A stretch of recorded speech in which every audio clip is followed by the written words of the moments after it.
अग्नि के स्वरूप, अग्निहोत्र की विधि तथा महात्म्य। युधिष्ठिर ने पूछा, देव देवेश्वर, ब्राह्मण, क्षत्रिय और वैश्यों को किस प्रकार हवन करना चाहिए? अग्नि के कितने भेद हैं? उनके पृथक पृथक स्वरूप क्या हैं? किस अग्नि का कहाँ स्थान है? अग्निहोत्री पुरुष किस अग्नि में हवन करके किस लोक को प्राप्त होता है? पूर्व काल में अग्निहोत्र का निमित्त क्या था? देवताओं के लिए किस प्रकार हवन किया जाता है और कैसे उनकी तृप्ति होती है? अग्निहोत्री की किस गति की प्राप्ति होती है? यदि तीनों अग्नियों के स्वरूप को न जानकर उनमें अविधि पूर्वक हवन किया जाए अथवा उनके उपासना में त्रुटि रह जाए तो वे त्रिविध अग्नि अग्निहोत्री का क्या अनिष्ट करते हैं तथा जिसने अग्नि का परित्याग कर दिया हो वह पापात्मा किस योनि में जन्म लेता है? ये सारी बातें संक्षेप में मुझे सुनाइए, क्योंकि मैं भक्ति भाव से आपकी शरण में आया हूँ।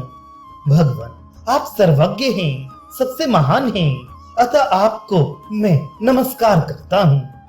भगवान ने कहा, राज, इस महान पुण्यदायक और परम धर्म रूपी अमृत का वर्णन सुनो। ये धर्म परायण अग्निहोत्री ब्राह्मणों को भव सागर से पार कर देता है। मैंने सृष्टि के प्रारंभ में ब्रह्मा रूप से संपूर्ण लोकों की सृष्टि की और लोगों की भलाई के लिए अपने मुख से सर्वप्रथम अग्नि को प्रकट किया।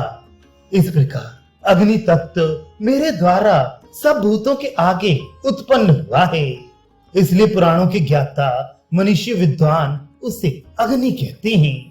समस्त कार्यों में सबसे आगे प्रज्वलित आग में ही आहुति दी जाती है, इसलिए इसका नाम अग्नि है।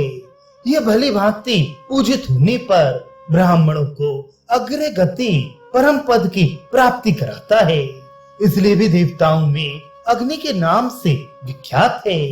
यदि इसमें विधि का उल्लंघन करके हवन किया जाए तो एक क्षण में ही यजमान को खा जाने की शक्ति रखता है। इसलिए अग्नि को कृव्याद कहा गया है। यह अग्नि संपूर्ण भूतों का स्वरूप और देवताओं का मुख है। अन्न पचाने के कारण इसे पचन कहते हैं। इसकी उपासना होती है, इसलिए यह औपासन कहा गया है। आहुति शब्द से सबका बोध होता है।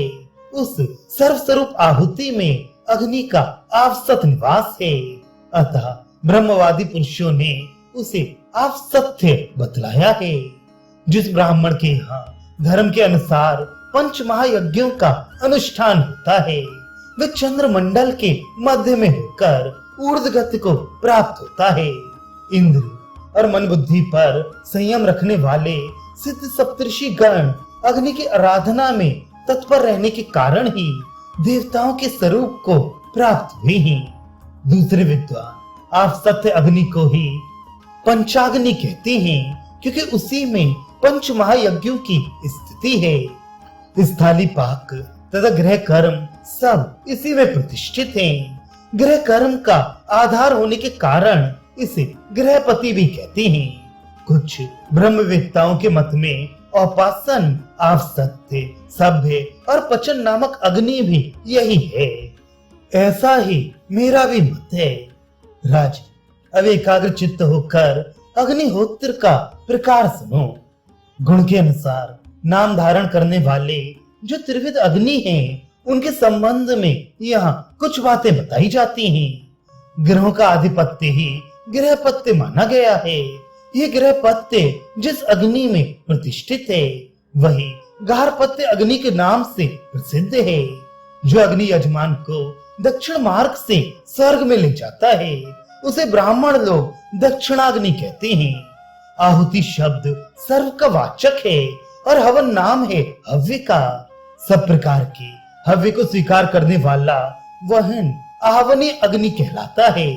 जिस आवसत्य नामक मूल अग्नि में ब्राह्मण विधि पूर्वक हवन करता है उसी को पंचाग्नि भी कहते हैं। उन अग्नियों की सभा में स्थित रहने वाला एक और अग्नि है जो सव्य कहलाता है। आवसत्य नाम वाला जो प्रथम अग्नि है वह प्रजापति का स्वरूप है। गार्हपत्य अग्नि ब्रह्मा का स्वरूप है, क्योंकि ब्रह्मा जी से ही उसका प्रादुर्भाव हुआ है। और ये दक्षिणाग्नि रुद्र स्वरूप है।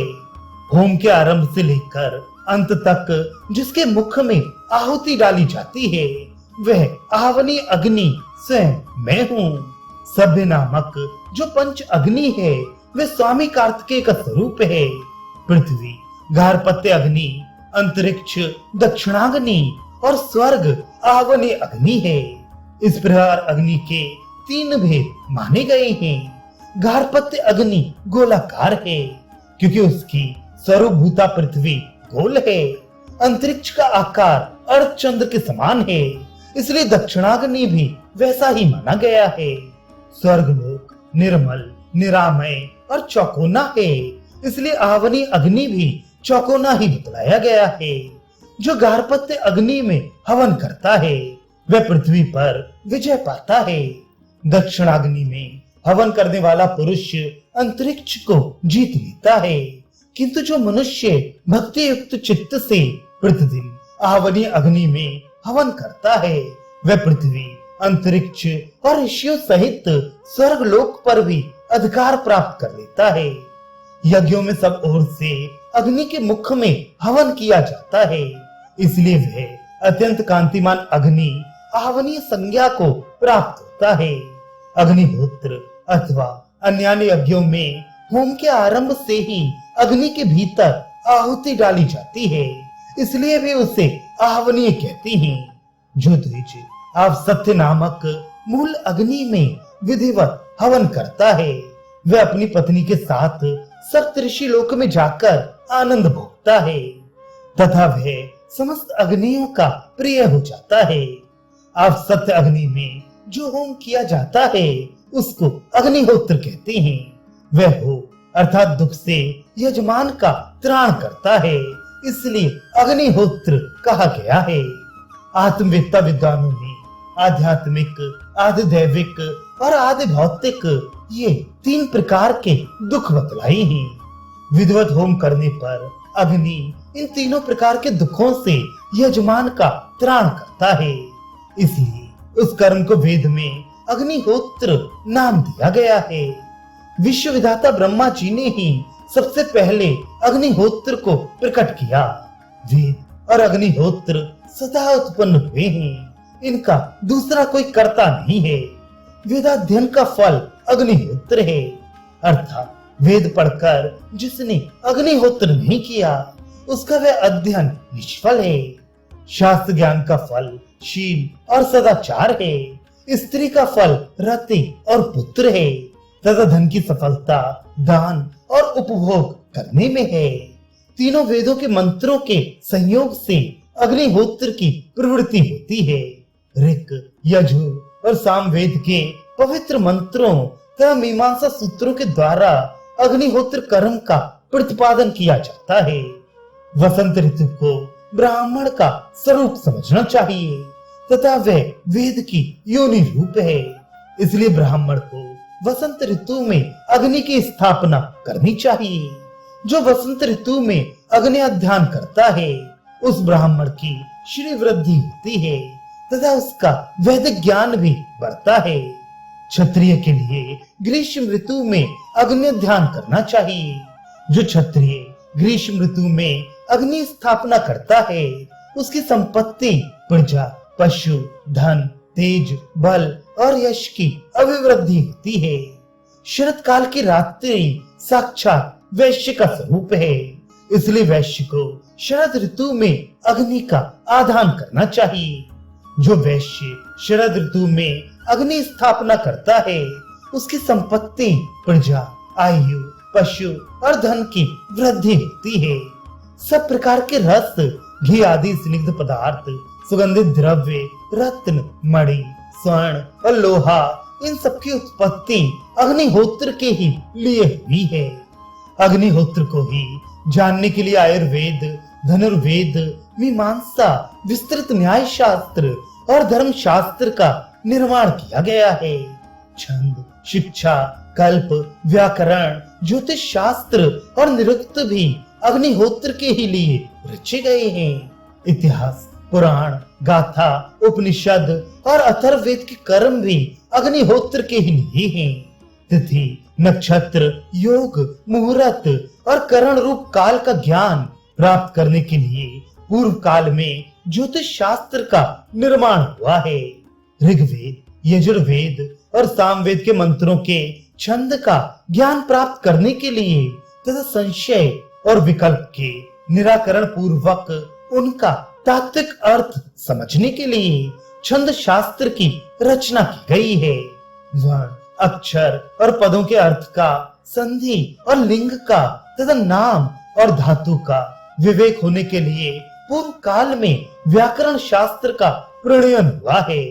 यूप, वेदी और यज्ञ का स्वरूप जानने के लिए प्रोक्षण और श्रपण अर्थात चरु पकाना आदि की इति कर्तव्यता को समझने के लिए तथा यज्ञ और देवता के संबंध का ज्ञान प्राप्त करने के लिए शिक्षा नामक वेदांग की रचना हुई है। यज्ञ के पात्रों की शुद्धि, यज्ञ संबंधी सामग्रियों के संग्रह तथा समस्त यज्ञों के वैकल्पिक विधानों का ज्ञान प्राप्त करने के लिए कल्प का निर्माण हुआ है। संपूर्ण वेदों में प्रयुक्त नाम, धातु और विकल्पों के तात्विक अर्थ का निश्चय करने के लिए ऋषियों ने निरुक्त की रचना की है। यज्ञ की वेदी बनाने तथा अन्य सामग्रियों को धारण करने के लिए ब्रह्मा जी ने पृथ्वी की सृष्टि की है। संविधा और युग बनाने के लिए वनस्पतियों की रचना की है। जो ब्राह्मण मंत्रों का विनियोग, यज्ञ पदार्थों का प्रोक्षण, चरु पकाना, दर्श और पौर्ण मास के अंगभूत, अनुयाज और प्रयाज, वायु देवता का स्तवन, सामवेद की उद्गाता का कर्म, प्रतिप्रस्थापता का कर्म, दक्षिणा, अव्रत स्नान, त्रिकाल पूजन, उचित स्थान पर देवताओं को नैवेद्य अर्पण करना, देवताओं का आवाहन, विसर्जन और भविष्य तैयार करने आदि कर्मों को नहीं जानते। वे अंधकार से भरे हुए घोर रौरव नरक में पड़ते हैं।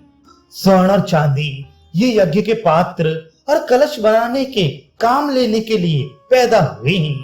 कुशों की उत्पत्ति हवन कुंड के चारों ओर फैलाने और राक्षसों से यज्ञ की रक्षा करने के लिए हुई है। यज्ञ तथा पूजा का कार्य करने के लिए ब्राह्मणों का प्रादुर्भाव हुआ है। सबकी रक्षा के लिए क्षत्रिय जाति की सृष्टि की गई है। कृषि, गौ रक्षा और वाणिज्य आदि जीविका का साधन जुटाने के लिए वैश्यों की उत्पत्ति हुई है और तीनों वर्णों की सेवा के लिए ब्रह्मा जी ने शूद्रों को उत्पन्न किया है। इस प्रकार संपूर्ण जगत अग्निहोत्र के ही लिए रचा गया है। जो मनुष्य अज्ञान अंधकार से आच्छादित होने के कारण इस बात को नहीं जानते, वे रौरव नाम से प्रसिद्ध भयानक नरक में पड़ते हैं तथा उससे छूटने पर उनका कृमि कीड़े की योनि में जन्म होता है। जो द्विज विधि पूर्वक अग्निहोत्र का सेवन करते हैं, उनके द्वारा दान, होम, यज्ञ और अध्यापन ये समस्त कर्म पूर्ण हो जाते हैं। इसी प्रकार ब्राह्मणों के द्वारा जो यज्ञ करने, बगीचे लगाने और कुएं खुदवाने आदि के कार्य होते हैं, उन सबके पुण्य को लेकर मैं सूर्य मंडल में स्थापित कर देता हूँ। मेरे द्वारा स्थापित किए हुए संसार के पुण्य और अग्निहोत्रियों के सुकृत को सूर्य देव धारण किए रहते हैं। अग्निहोत्री पुरुष स्वर्ग में जाकर अग्निहोत्र के पुण्य फल का उपभोग करते हैं और संपूर्ण भूतों के प्रलय होने तक वे देवताओं के समान रूप धारण करके वहां निवास करते हैं। कपट पूर्वक वीरों की हत्या करने वाले दुराचारी मनुष्य दरिद्र, अंगहीन और रोगी होकर शूद्र योनि में जन्म लेते हैं। यही गति अग्निहोत्र का त्याग करने वालों की भी होती है। इसलिए जो द्विज परदेश में ना रहते हो और ऊर्ध्व गति को प्राप्त करना चाहते हो, उन्हें प्रतिदिन विधि पूर्वक अग्निहोत्र करना चाहिए। अग्निहोत्र को अपने आत्मा के समान समझकर कभी भी उसका अपमान या एक क्षण के लिए भी त्याग नहीं करना चाहिए। जो बाल्यकाल से ही अग्निहोत्र का सेवन करते और शूद्र के अन्न से सदा दूर रहते हैं, जिन पर क्रोध और लोभ का प्रभाव नहीं पड़ता, जो प्रतिदिन प्रातः काल स्नान करके जितेंद्रिय भाव से विधिवत अग्निहोत्र का अनुष्ठान करते, अतिथि की सेवा में लगे रहते तथा शांत भाव से रहकर दोनों समय मेरा ध्यान करते हैं, वे सूर्य मंडल को भेद कर मेरे परम धाम को प्राप्त होते हैं, जहां से पुनः इस संसार में लौटना नहीं पड़ता। वे उदयकालीन सूर्य के समान कांतिमान विमानों पर बैठकर अपनी स्त्री सहित मेरे लोक में जाते हैं और बाद सूर्य के समान तेजस्वी होकर इच्छानुसार रूप धारण करते तथा जहां चाहते वहां विचरते रहते हैं। इतना ही नहीं, ईश्वरीय गुणों से संपन्न होकर वे वहां अपने मौज के अनुसार क्रीड़ाएं करते रहते हैं। पांडुनंदन, अग्निहोत्रियों की ऐसी ही विभूति होती है। इस संसार में कुछ मूर्ख मनुष्य श्रुति पर दोषारोपण करते हुए उसकी निंदा करते हैं तथा उसे प्रमाणभूत नहीं मानते। ऐसे लोगों की बड़ी दुर्गति होती है। परंतु जो द्विज आस्तिक बुद्धि से युक्त होकर वेदों और इतिहासों को प्रमाणिक मानते हैं, वे देवताओं का सायुज्य प्राप्त करते हैं।